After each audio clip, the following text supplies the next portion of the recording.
මහත්තුරු කවුද? අපි මේ ගමට අලුතෙන් ආවේ. ලොකු හාමුදුරුවෝ හම්බෙන්න කියලා ආවේ. මොකද්ද දන්නේ කාරණාව නේද? අපි ඒක මේ ලොකු හාමුදුරුවොත් එක්කම කතා කරගමු නේද තාත්තේ. ලොකු හාමුදුරුවොත් එක්ක කතා කරගන්න කලින් මාත් එක්ක කතා කරන් ඉන්න බෑ. එහෙමනේ පන්සල් වල වැඩ සිද්ධ වෙන්නේ.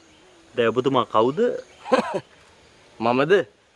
මම තමයි මේ පන්සලේ ඇබිත්තිය. ඔය තමා මහත්තයෝ අපේ පන්සලේ ඇබිත්තිය. මහත්තුරු මෙහාට ආවන.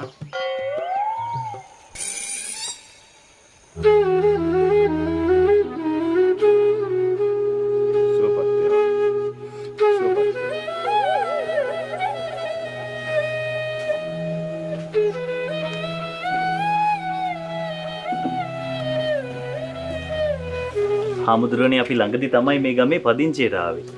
ඉතින් දැන් දිගටම මේ ගමේ ඉන්න නිසා මාසෙකට දවසක් පේරුදානයක් බාර ගන්න කියලා අපි ආවේ.